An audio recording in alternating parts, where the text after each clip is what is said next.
Welcome to V3 news లక్ష్యం సమాజహితం నేను మీ వరలక్ష్మి ముందుగా హెడ్లైన్స్ చూద్దాం నష్టపరిహారం ఇచ్చేంత వరకు ఆందోళన విరమించాం గన్నవరం పారిశ్రామిక వాడలో రైతుల ఆందోళన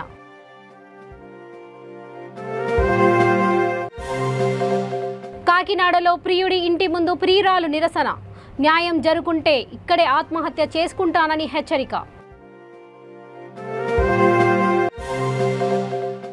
శ్రీకాకుళం జిల్లా శ్రీకుర్మ ఆలయంలో నిత్యాన్నదానానికి ఏడాది దాతాల సహకారంతోనే బాగా కొనసాగుతుందన్న మంత్రి ధర్మాన ప్రసాదరావు కావిలిలో తాళం వేసి ఉన్న రెండిళ్లలో దుండగుల చోరీ 35 సవర్ల బంగారం 2 కేజీల వెండి అపహరణ ఇక వివరాల్లోకి వెళ్తే పారిశ్రామిక వాడ అభివృద్ధికి భూములిచ్చి ప్రభుత్వానికి సహకరించిన నష్టపరిహారం అందలేదని రైతులు నిరసన వ్యక్తం చేశారు. తమ డబ్బులు తమకు ఇచ్చేంత వరకు తాము ఆందోళన విరమించమని గన్నవరం బాపులవాడ మండలం మల్లపల్లి పారిశ్రామిక వాడ వద్ద నిరసనకు దిగారు. అవసరమైతే ప్రాణత్యాగానికైనా సిద్ధమంటూ పురుగుల మందు డబ్బాలతో ఆందోళన నిర్వహించారు. పారిశ్రామిక వాడ ప్రధాన రహదారిని రైతులు దిగ్బంధం చేశారు. పోలీసులు రంగంలో దిగడంతో రైతులకు పోలీసులకు మధ్య ఘర్షణ నెలకొంది. రైతుల ఆందోళనకు జనసేన నాయకులు మద్దతులు తెలిపారు.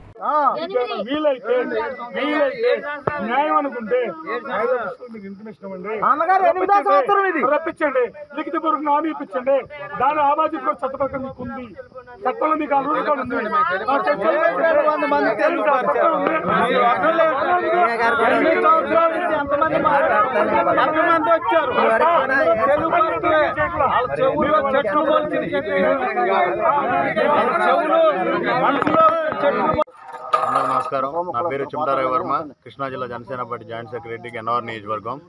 ఈరోజు మల్లవల్లి రైతులు చేస్తున్న ఈ పోరాటానికి మా వంతు మద్దతుగా రైతులకు అండగా ఉండాల్సిన బాధ్యత ప్రతి ఒక్కరికి ఉంది. రైతులు 2016 నుంచి దాదాపు 8 సంవత్సరాల నుంచి వాళ్ళు మండు టెండలో కానీ టెంట్లు వేసుకొని నిరాదీక్షలు చేస్తూ మాకు అన్యాయం జరిగింది ప్రభుత్వం వల్ల మా భూములు లాక్కున్నారు, మాది ఇది సమస్య అని అధికారులకు కానీ ఎంఆర్ఓకి కానీ స్థానిక ఎమ్మెల్యే గారికి కానీ ఎంతమందికి మొరపెట్టుకున్న వాళ్ళు వెంక అధికారులు కానీ స్థానిక ఎమ్మెల్యే గారిని కానీ ఎవరు నిమ్మకి నీరుతున్నట్లు వారి మీద ప్రవర్తించడం, దొంగ హామీలు ఇవ్వటం, వాళ్ళని మభ్యపెట్టడం, అన్యాయం చేయడం, వాళ్ళని రోడ్డు మీద వదిలేసి 70 రోజులుగా వాళ్ళు నిరాదీక్ష చేస్తుంటే ఏ నాయకులు పట్టించుకోలేదు. వాళ్ళకి ఈరోజు కడుపు మండింది. రైతుకు కడుపు మండితే ఈరోజు ఎలా ఉంటుందో రైతులు చేసి చూపించారు. ఎందుకంటే ఇన్ని సంవత్సరాలుగా రైతులకి అన్యాయం జరుగుతుంటే ఇంతవరకు ఏ పార్టీ నాయకులు కానీ ఇంతవరకు స్థానిక ఎమ్మెల్యే గారు కానీ చొరవ తీసుకోలేదంటే ఇంకా ఏమన్నా? గత ప్రభుత్వంలో స్థానిక ఎమ్మెల్యే గారు ఉన్నారు, ఇప్పుడు ప్రభుత్వంలో స్థానిక ఎమ్మెల్యే గారు ఉన్నారు వల్లభనేని వంశీ గారు. ఖచ్చితంగా ఈ బాధ్యత మీ మీద ఉంది. ఖచ్చితంగా రైతుల్ని మీరు అన్యాయం చేస్తున్నారు. రైతులకు అండగా ఉండవలసిన బాధ్యత స్థానిక ఎమ్మెల్యే గారికి ఉంది. ఈ రైతులకి చేస్తున్న ఈ పోరాటానికి మా వంతుగా మేము ఎప్పుడు మద్దతు తెలుపుతున్నాం. మా జిల్లా అధ్యక్షులు బండెటి రామకృష్ణ గారికి సూచనలతో ఆయన ఆధ్వర్యంలో మేము ఈ సమస్యని పవన్ కళ్యాణ్ గారి దృష్టికి తీసుకెళ్తాం. ఇక్కడ న్యాయం జరిగేందుకు రైతుకు న్యాయం జరిగేంత వరకు మేము రైతులకు అండగా ఉంటాం. ఈరోజు పోలీసులు రైతుల సమస్యలు వదిలేసి మా మీద కేసులు పెట్టడానికి, మా మీద అక్రమంగా కేసులు పెట్టడానికి వీళ్ళందరూ ఈరోజు రైతులు ఇబ్బంది పెడుతున్నారు. పోలీసులు ఈరోజు ఉండాల్సిన పనే. నా పేరు శివరామకృష్ణ, జనసేన పార్టీ ఉమ్మడి కృష్ణా జిల్లా అధికార ప్రతినిధి. ఈరోజు మల్లవల్లి ఇండస్ట్రీస్లో రైతులంతా కూడా నడి రోడ్డు మీద ఈరోజు రోడ్డు నిర్బంధం చేసి కార్యక్రమం నిర్వహిస్తూ ఉన్నారు. ఈ రైతులందరూ కూడా 75 రోజులుగా ట్రాఫిక్ అంతరాయం కలగకుండా, ఎవరిని కూడా ఇబ్బంది పెట్టకుండా డివైడర్ మధ్యలో కూర్చొని 75 రోజులుగా నిరసన దీక్ష చేస్తూ ఉంటే బాపులపాడు ఎంఆర్ఓ కానీ గన్నవరం ఎమ్మెల్యే కానీ ఏపీఐఎస్సీ అధికారులు కానీ ఈరోజు నిమ్మకు నీరెత్తనట్టు వ్యవహరించారు. వీళ్ళు అధికారుల చుట్టూ, ఎమ్మెల్యే చుట్టూ, ప్రభుత్వ కార్యాలయాల చుట్టూ చెప్పులు అరిగేలా తిరుగుతూ ఉన్నారు. నిద్రాహారాలు మాని ఈరోజు అధికారులు ఇక్కడ దీక్ష చేస్తూ ఉంటే పట్టించుకోని పరిస్థితుల్లో ఈరోజు గత్యంతరం లేక ఈరోజు అధికారులు పట్టించుకోకుండా ఉండటంతో రైతులందరూ కూడా రోడ్డెక్కారు. ప్రభుత్వం ఇప్పటికైనా స్పందించాలి. ఎమ్మెల్యే అట్లాగే ఎంఆర్ఓ ఏపీఐసీ అధికారులు రైతులకు ఇచ్చిన హామీ నెరవేర్చుకోవాలి. 2016 నుంచి ఈరోజు ఈ రైతులకి నష్టపరిహారం అందకుండా ఈరోజు వ్యవహరిస్తూ ఉన్నారు. దీని వెనుక పెద్దల హస్తం ఉంది. ప్రజాప్రతినిధి పేరు ముక్కు శ్రీరామూర్తి నాయుడు అండి. నాకు 46 సంవత్సరాలు వచ్చాయండి. 46 సంవత్సరాల నుంచి నేను ఇక్కడ వ్యవసాయం చేస్తున్నానండి. నాకు పోండా పొలం మొత్తం రాకపోయినా నాకు ఏమీ లేదండి ఇది తప్ప. ఎన్ని ఎకరాలండి? నాది 10 ఎకరాలండి. మా 4 పేర్లండి. మేము నలుగురు అన్నదమ్ములు అండి. మా నాన్నగారు 4గురికి ఇచ్చారండి. 4గురం పంచుకున్నాము. రూపాయి బిళ్ళ ఇవ్వలేదండి. మొత్తం పొలాలు మొత్తం లాగేసుకున్నారు. మళ్ళీ చేరులోకి వెళ్ళి దుక్కు దున్నుకుంటే ట్రాక్టర్లు తీసుకెళ్ళి స్టేషన్లో పెట్టారు. మమ్మల్ని తీసుకెళ్ళి స్టేషన్లో పెడుతున్నారండి. మాకు ఇటు ఆదాయం లేదండి. మేము చేసుకుంటే తిన్నట్టు లేకపోతే లేదండి. ఎంత చేసినా మాకు ఇదే గతి అండి. మా తిరగని ఆఫీసర్ లేడండి. ఎక్కడికి వెళ్ళినా కానీ ఇదిగో రేపు అదిగో రేపు. ఎమ్మెల్యే గారి దగ్గరికి వెళ్తే మీరు వెళ్ళిన రోజు ఏమో బిర్యానీ పెడతాడు, మేము వచ్చిన తర్వాతనేమో ఏలండి అయిపోతుంది అంటున్నాడు. వెళ్ళిన రోజు ఎన్ని రోజులు తిరిగినా ఇట్టాగే జరుగుతుందండి. ఎన్నాళ్ళు చేసినా ఇది మేము 2016 నుంచి తిరుగుతూనే ఉన్నామండి. ఇప్పటి వరకు మా పిల్లలు కూడా మాకు రోడ్ల మీద పుస్తులు ఉండే పరిస్థితి వచ్చినాయి మాకు. ఇవాళ మాది గొల్లపల్లి అండి. భోగినేని సావిత్రి అండి నా పేరు. 2016 నుంచి మేము ఈ ఉద్యమం చేస్తున్నాము. ఎంఆర్ఓ దగ్గర గారికి, ఆర్డీఓ ఆఫీసు, కలెక్టర్ గారి దగ్గరికి వీళ్ళందరి దగ్గరికి వెళ్ళి వచ్చామండి. మా ఆయన గారు 4 సంవత్సరాలు తిరిగారు. ఆయనకి షుగర్ వచ్చి కాలు తీసేశారండి. ఇప్పుడు 3 సంవత్సరాల నుంచి నేను పోరాడుతున్నానండి. గత 2 నెలల క్రితం జనసేన వాళ్ళు వచ్చారండి. వాళ్ళు మమ్మల్ని స్పందించారు. వాళ్ళ గురించి మేము ఇక్కడ దాకా వచ్చామండి. అంతకుముందు 2 నెలల నుంచి టెంట్ వేసుకుని అక్కడ ఉండగానే మమ్మల్ని ఎవరిని స్పందించలేదండి. మమ్మల్ని ఆదరించిన వాళ్ళు లేరండి. ఇప్పుడు జనసేన వాళ్ళు వచ్చి మమ్మల్ని ముందుకు లాక్కొచ్చారండి. కాకినాడ జిల్లా పత్తిపాడు నియోజకవర్గం ఏలేశ్వరం మండలం సిరిపురం గ్రామానికి చెందిన వెంగళ సత్య శ్రీదేవిని ప్రేమించి పెళ్లి చేసుకుంటానని, అదే గ్రామానికి చెందిన కొండల శ్రీను నమ్మించి మోసం చేశాడని బాధితురాలు మీడియా ముందు ఆవేదన వ్యక్తం చేసింది. తనకు న్యాయం చేయాలని ప్రియుడి ఇంటి ముందు తన కుటుంబ సభ్యులతో కలిసి ఆమె నిరసన వ్యక్తం చేసింది. కాకినాడ ఉద్యోగం చేస్తున్న సమయంలో తనని ప్రేమించి పెళ్లి చేసుకుంటున్నాడని, తీరా ఇప్పుడు కుటుంబ సభ్యులు ఒప్పుకోవడం లేదని అంటున్నాడని శ్రీదేవి ఆరోపించింది. తనకు న్యాయం జరగకపోతే శ్రీను ఇంటి ముందే ఆత్మహత్య చేసుకుంటానని శ్రీదేవి మీడియాకి తెలిపింది. చెప్పాం చాలాసార్లు, 3 సార్లు చెప్పాం. పెద్దోళ్ళతో చెప్పితే బాగోదు, వాళ్ళు కూడా పరుగాల కుటుంబం కదా, పెద్దోళ్ళని తీసుకెళ్ళి ఎందుకు అడగడం అనేసి మేము వెళ్ళి అడిగితే ప్రూఫ్లు తండి అంటే అబ్బాయి వెళ్ళి ప్రూఫ్లు డిలీట్ చేస్తే ప్రూఫ్ ఎక్కడ తెగలరు? అబ్బాయి ఫోన్ మొత్తం ట్రాక్ చేయాలని కోరుకుంటున్నాను మనస్ఫూర్తిగా. అబ్బాయి ఆ ఫోన్లో ఉన్న లిస్టు ఎంఐకి సంబంధం లేదన్నారు కదా, ఆ అబ్బాయి ఫోన్ బయటకు తీస్తే ఎంఐతో సంబంధం ఉందా లేదా అనేది తెలుస్తుంది. మీడియా వారు ప్రభుత్వం. నా పేరు శ్రీను కొండల శ్రీను. 3 ఇయర్స్ నుంచి లవ్ చేసుకుంటున్నాం. 3 ఇయర్స్ నుంచి లవ్ చేసుకుని ఇప్పుడు మొత్తం వాడుకుని, ఇప్పుడు నువ్వెవరో నేనెవరో నీకు తెలియదు, నాకు సంబంధం లేదు అంటున్నాడు. ఇప్పుడు నన్ను వాడుకుని ఇప్పుడు ఇంత పరిస్థితి వచ్చిందంటే వేమించి వద్దు, నువ్వు వద్దు, నాకు వద్దు అనేసి అంటున్నాడు. నాకు న్యాయం చేయాలని మీద ప్రెస్ వల్ల నేను కోరుకుంటున్నాం. ఇప్పుడు న్యాయం చేయాలని ప్రెస్ ద్వారా కోరుకుంటున్నాను. విషయం ఏంటంటే మేము పొన్నూరులో ఉంటామండి. మా చిల్లాళ్ళు ఎక్కడ ఉంటారండి. వీళ్ళు ఏదో చదువుకుని జీఎన్ఎంలో కోర్స్ తీసి బయటికి వెళ్ళి చదువుకుంటున్నారు అనుకున్నామండి. వాళ్ళిద్దరూ లవ్ చేసుకున్నారంటండి. మనస్ఫూర్తిగా లవ్ చేశారంటే మా చెల్లి నమ్మి పెళ్లి చేసుకుంటానని చెప్పాడంటండి.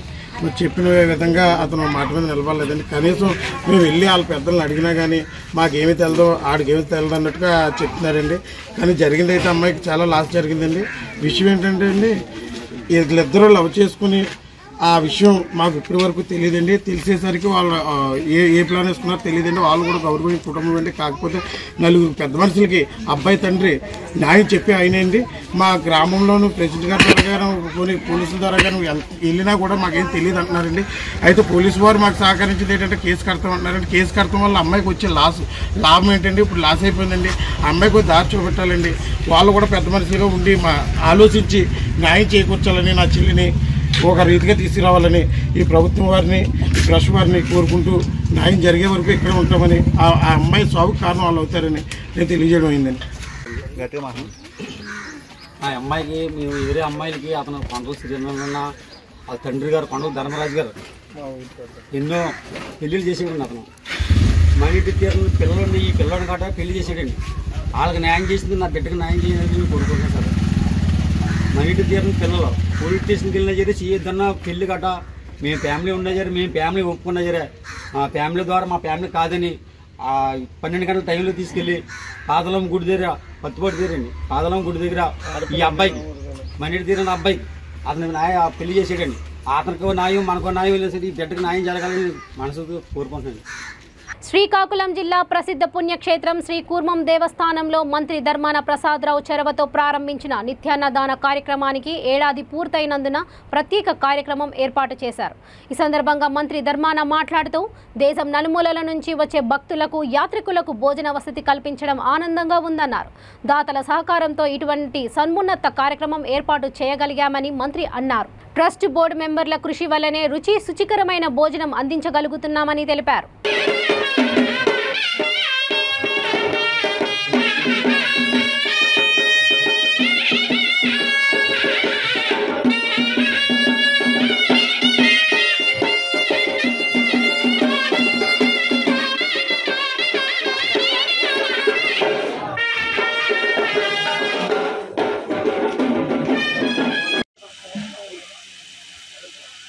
అర్చక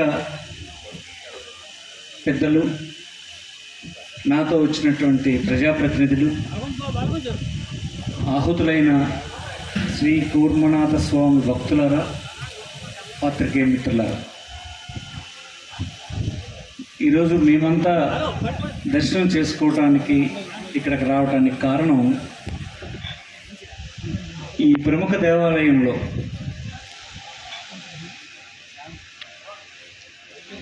దేశం నలుమూలల నుంచి వచ్చినటువంటి భక్తులకు, యాత్రికులకు భోజన వసతి కల్పించి సంవత్సరం పూర్తయిన సందర్భంగా నేడు ఇక్కడ జ్ఞాపకం చేసుకోవడానికి పెద్దలంతా ఒక కార్యక్రమాన్ని ఏర్పాటు చేస్తే దానికి మేమంతా రావడం జరిగింది. చాలా సంతోషంగా ఉంది. ఈ సందర్భంగా సాంప్రదాయబద్ధంగా భగవంతుని దర్శనం ఇప్పించి, ఆశీర్వచనం ఇప్పించి, ట్రస్ట్ బోర్డు మెంబర్స్ చేసిన గౌరవాలన్నీ అందించి మమ్మల్ని అభిమానించినటువంటి మీ అందరికీ కృతజ్ఞతలు తెలియజేస్తున్నాను. ఇక్కడ నడుపుతున్నటువంటి భోజన వసతి దేశంలో ఉండేటువంటి కొంతమంది దాతలు ఇచ్చినటువంటి సహాయంతో నడుస్తూ ఉంది.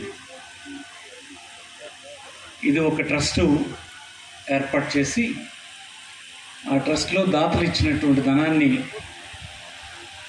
మూలధనంగా ఉంచి దానిపైన వచ్చినటువంటి వడ్డీతో రుచికరమైనటువంటి భోజన వసతిని ఇక్కడ ఈఓ గారు కానీ, ట్రస్ట్ బోర్డు మెంబర్స్ కానీ, తన కుటుంబానికి వచ్చినటువంటి బంధువులకు వచ్చినట్టుగానే యాత్రికులను చూసుకొని వారికి మర్యాదలన్నీ ఇక్కడ చేస్తూ ఉన్నారు.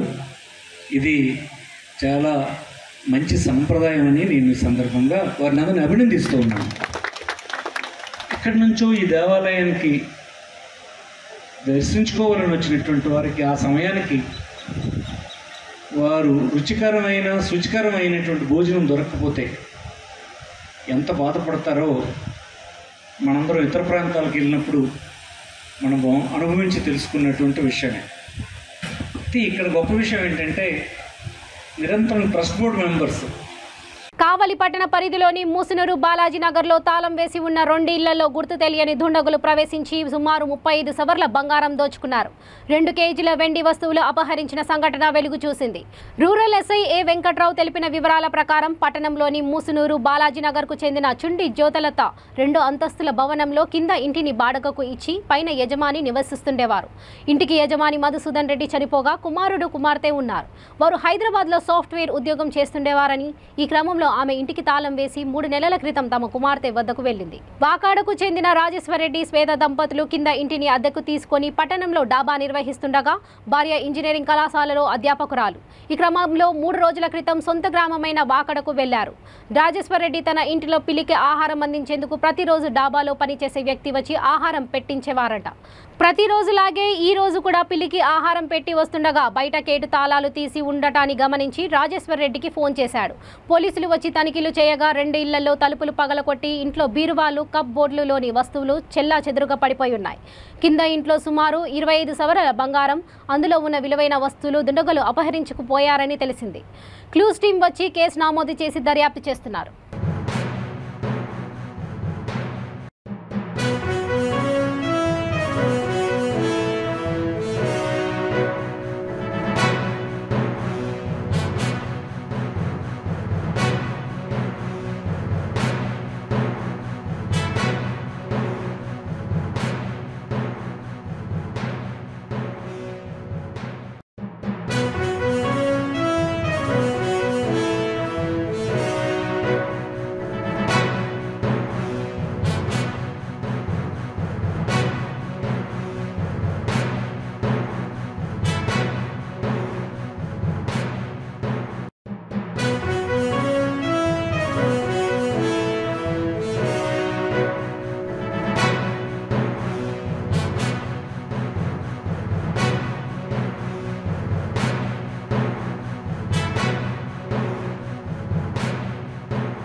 కరీంనగర్లో వివిధ అభివృద్ధి పనులకు బీజేపీ రాష్ట్ర అధ్యక్షుడు ఎంపీ బండి సంజయ్ కుమార్ భూమి పూజ చేశారు.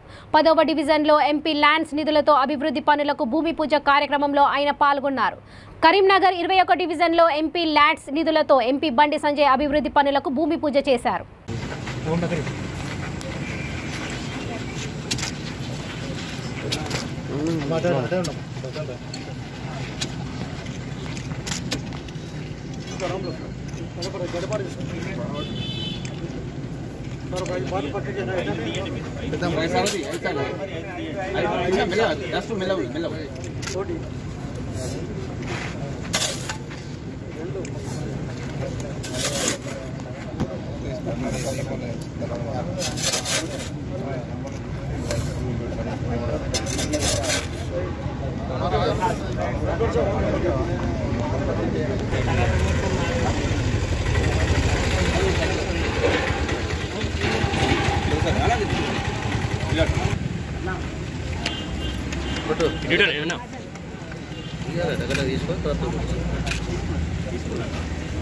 యాదాద్రి భువనగిరి జిల్లా చౌటుప్పల్ మండలం దేవలమ్మ నాగారం చెరువులో కొందరు అక్రమార్కులు చెరువులోకి నీళ్లు రాకుండా చేశారు.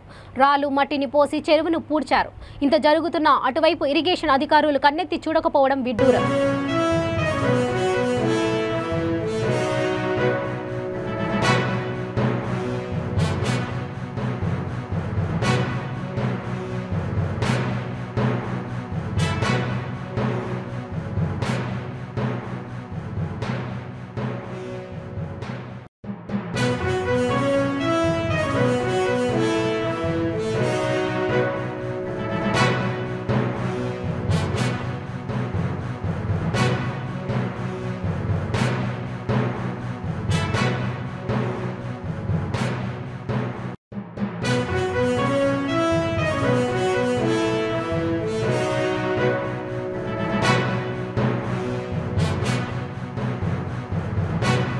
చరిత్రలో నిలిచిపోయే విధంగా ఈ ఏడాది తెలుగుదేశం పార్టీ మహానాడును నిర్వహిస్తున్నామని టీడీపీ నాయకులు తెలిపారు. తూర్పుగోదావరి జిల్లా కడియం మండలం వేమగిరి 4 లైన్ల జాతీయ రహదారి చెంతనే శుక్ర శనివారాలు ఈ మహానాడును అద్భుతంగా చేపట్టనున్నామన్నారు. టీడీపీ పార్టీ వ్యవస్థాపకులు నందమూరి తారక రామారావు శత జయంతి ముగింపు ఉత్సవం వేడుకల్లో కార్యక్రమం జరగనుంది. గోదావరి జిల్లాలో టీడీపీ బలోపేతం కావడానికి ఈ మహానాడు దోహదపడుతుందని నాయకులు ధీమా వ్యక్తం చేస్తున్నారు. ఎన్నికల సంవత్సరంలో జరిగే ఈ మహానాడులో టీడీపీ మొదటి మేనిఫెస్టోలో ఇక్కడ ప్రకటించే అవకాశాలున్నాయి.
నెల్లూరులో అత్యంత వేగంగా వెళ్లే వాహనాల కారణంగా రోడ్డు ప్రమాదాలు ఎక్కువగా జరుగుతున్నాయి. ఈ ప్రమాదంలో ఏ స్థాయిలో ఉందో తెలిపేందుకు సీసీ కెమెరాల్లో రికార్డైన గూడూరు హైవేపై జరిగిన ప్రమాదం వీడియోను పోలీసులు విడుదల చేశారు. వాహనదారులు అత్యంత వేగంగా వాహనాలు నడుపుతూ ప్రాణాల మీదికి తెచ్చుకుంటున్నారు. పోలీస్ అధికారులు కొన్ని చోట్ల ఎంత స్పీడ్ పోవాలో నిర్ణయించి అక్కడ బోర్డు పెట్టించినప్పటికీ ఆ బోర్డు చూస్తూ కూడా అంతకన్నా వేగంగా వాహనాలు నడుపుతూ వెళుతుంటారు.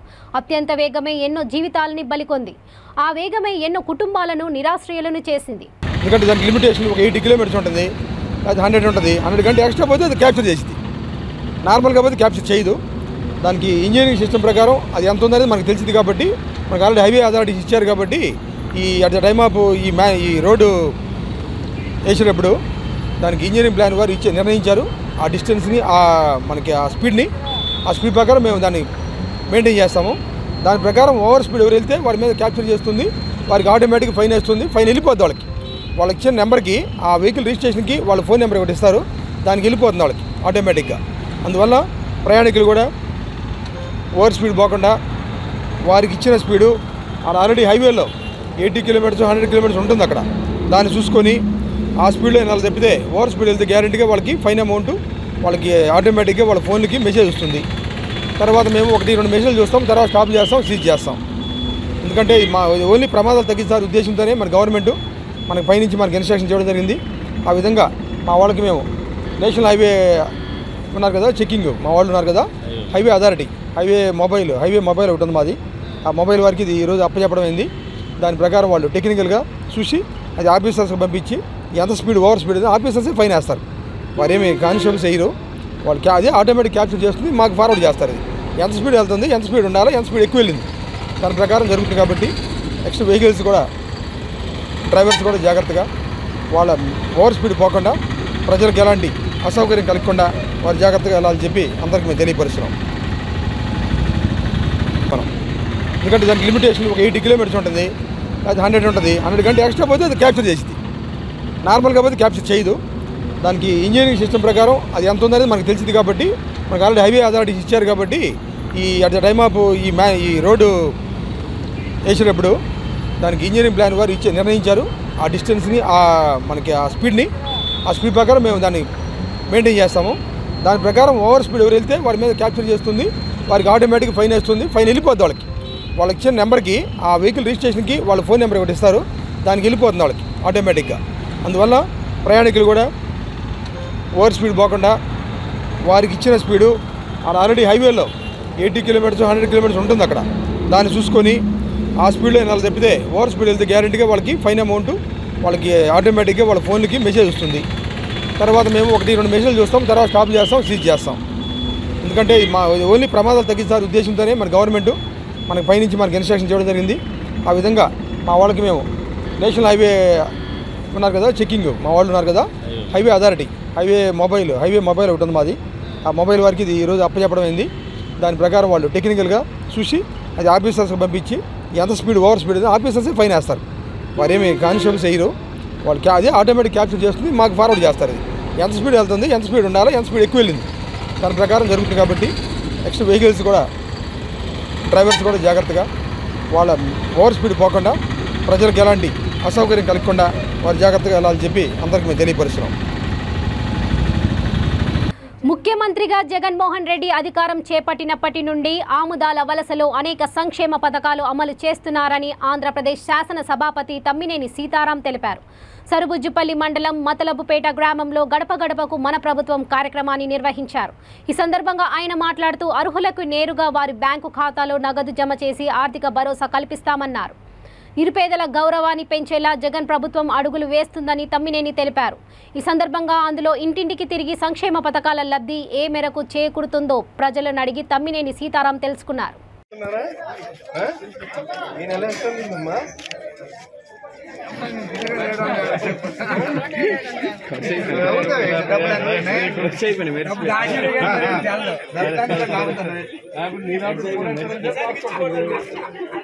భారత్ రైతు భరోసా అంటుంది కదా, ఇవన్నీ అందుతున్నాయో లేదో తెలుసుకోమని జగన్ గారు పంపించారు. ఇవన్నీ అందుతున్నాయి కదా, ఇవి అందుతున్నాయో లేదో తెలుసుకోమని జగన్ గారు పంపించారు.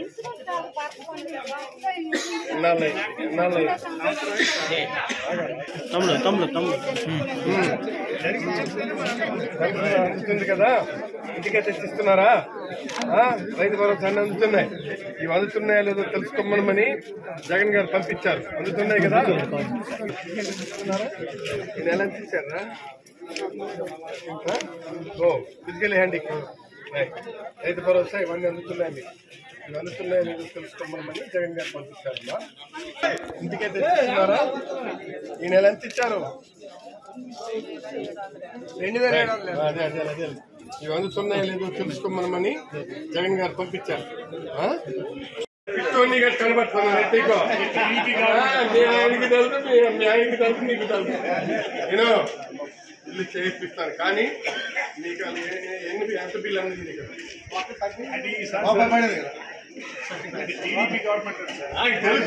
బాబు నాయుడు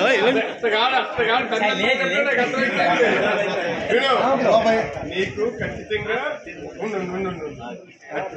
మోసం చేశారు. కట్టమని చెప్పేసి ఎరగొట్టేమని చెప్పి కట్టించేసి ఇప్పుడు ఎవడో కనబడతారా? నీకు బిల్లు ఎవరు కనబడలేదు కదా, దీన్నే రూపాయి బిల్లు అంటారు. అర్థమైందా? అయితే విషయాలన్నీ సీఎం గారు తీసుకుని వెళ్ళామని చెప్పి ఉందని చేయను అన్నారు. చేసే మోసానికి మనం చేయాలి. తర్వాత వస్తా ఉన్నది, సర్వే జరుగుతుంది. కొంచెం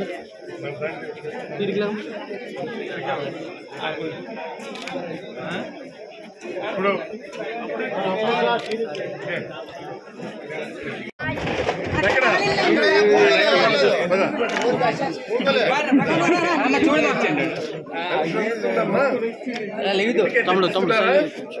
ఈ నెల ఎంత ఇచ్చారు నీకు? ఆమె ఆమె చెప్తుంది, చెప్పాలా? అదే కాదులే, చెప్పు.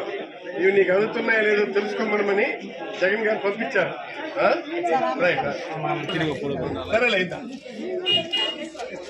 వస్తారమ్మా. అంతేనా? అన్నీ అందుతున్నాయి కదా, అందుతున్నాయో లేదో తెలుసుకోమని జగన్ గారు పంపించారు. రైట్, అందుతుందా? రైతు భరోసా ఆసరా ఇవన్నీ అందుతున్నాయి, ఇవి అందుతున్నాయో లేదో తెలుసుకోమని జగన్ గారు పంపించారమ్మా. అందుతున్నాయి కదా. వైఎస్ జగన్ చెప్పిన మాటలను, ఇచ్చిన వాగ్దానాలను నమ్మి ప్రజలు మోసపోయారని ఏపీ టీడీపీ నాయకుడు అచ్చెన్నాయుడు అన్నారు. ఎన్టీఆర్ శత జయంతి ఉత్సవాల్లో భాగంగా కోనసీమ జిల్లాలో కొత్తపేట మండలం వాడుపాలెం గ్రామంలో ఎన్టీఆర్ విగ్రహ ఆవిష్కరణ కార్యక్రమంలో ఆయన పాల్గొన్నారు. కొత్తపేట నియోజకవర్గ టీడీపీ ఇన్ఛార్జ్ బండారు సత్యానందరావు అధ్యక్షతన జరిగిన సమావేశంలో కింజవరపు అచ్చెన్నాయుడు మాట్లాడుతూ నేర చరిత్ర కలిగిన జగన్ను ప్రజలు ఎలా నమ్మారని ప్రశ్నించారు. 11 కేసుల్లో ముద్దాయిగా ఉండి 16 నెలల జైలు శిక్ష అనుభవించి వచ్చిన వ్యక్తి కల్లబొల్లి మాటలతో ప్రజలను తప్పుదోవ పట్టించారని ఆయన విమర్శించారు. ఈ రాష్ట్రానికి పట్టి పీడించింది 2019 సంవత్సరం ఆంధ్రప్రదేశ్ రాష్ట్రానికి ఒక స్వర్ణయుగం. ప్రతి ఒక్కరూ ఆ మాటని మర్చిపోకూడదు. చంద్రబాబు నాయకత్వంలో 2014 నుంచి 2019 వరకు సంక్షేమాన్ని, అభివృద్ధిని సమాంతరంగా తీసుకెళ్లారు. కష్టాలున్నాయి, రాష్ట్రం విడిపోయింది, రాజధాని లేదు, ఆర్థికంగా ఇబ్బంది ఉన్నా సరే మనెవ్వరికి ఇబ్బంది కలిగించలేదు, మనెవరికి బాధపడలేదు. ఒక సమర్థవంతమైనటువంటి నాయకత్వాన్ని ఇచ్చి 5 సంవత్సరాలు ఈ రాష్ట్రాన్ని దేశంలోనే అత్యున్నత రాష్ట్రంగా తీసుకొచ్చాడు. దురదృష్టం 2019 ఆంధ్రప్రదేశ్ రాష్ట్ర ప్రజలు ఈ రాష్ట్రానికి తీరని అన్యాయం చేశారని నేను వ్యక్తిగతంగా భావిస్తున్నాను. మీరు అనుకోవచ్చు, ఆంధ్ర ప్రజలేంటి మన రాష్ట్రానికి తీరని అన్యాయం చేశారని. అన్యాయం చేశారు. ఎందుకు ఈ మాట అంటున్నానంటే, ఎవరైనా సరే కొత్తగా ఆకాశం నుంచి దిగొచ్చి ఒక రాజకీయ పార్టీ పెట్టి మీ గ్రామాలకి మీ ఊర్లకు వచ్చి నేను రాజకీయ పార్టీ పెట్టాను, నాకు ఓట్లు వేయండి, నాకు ముఖ్యమంత్రి చేయండి, నేను అభివృద్ధి చేస్తాను, సంక్షేమాన్ని చేస్తానని అడిగితే మీరు ఓటు వేసి ముఖ్యమంత్రి చేస్తే నేను తప్పు పట్టను. ఆశ కొత్తగా వచ్చారు, ఏదైనా చేస్తాడని ఒక ఆశతో ఓట్లేశారని భావిస్తాను. కానీ జగన్మోహన్ రెడ్డి తండ్రి అధికారాన్ని అడ్డం పెట్టుకొని 1,00,000 కోట్లు దోపిడీ చేసి 11 కేసుల్లో ముద్దాయిగా ఉండి 16 మాసాలు జైల్లో ఉన్నటువంటి ఒక దొంగకి ఓట్లేసామంటే, తెలిసి ఓట్లేసామంటే ప్రజలు చేసిన తప్పు కాదు ఒక్కసారి అర్థం చేసుకోవాలి. సాధ్యం కానటువంటి హామీలిచ్చి ప్రజల్లో చెయ్యరానటువంటి నేరాలు చేసి సింపతితో అధికారంలోకి వచ్చాడు. కోడికత్తి ఎంత డ్రామా నేను అనుకోలేదు, ఏదో కోపంతో చేశాడని. కానీ కోడికత్తి డ్రామా కూడా ఆయనే రచించుకొని ఆయనే దాడి చేయించుకొని మన మీద నెట్టి ఎలక్షన్లలో లబ్ధి పొందాడు.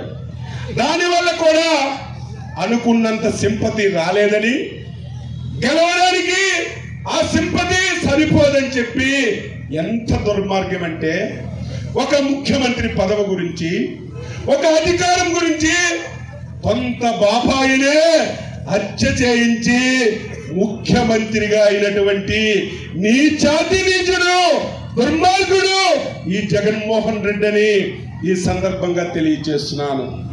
పోనీ 151 స్థానాలతో ముఖ్యమంత్రి అయ్యాడు. ఎవరికి అంత మెజార్టీ రాలేదు. 151 స్థానాలతో ముఖ్యమంత్రి అయినటువంటి వ్యక్తి మనకి న్యాయం చేయాలి. ఇక బులెటిన్స్ ముగించే ముందు ముఖ్యాంశాలు మరోసారి. నష్టపరిహారం ఇచ్చేంత వరకు ఆందోళన విరమించాం. గన్నవరం పారిశ్రామిక వాడలో రైతుల ఆందోళన.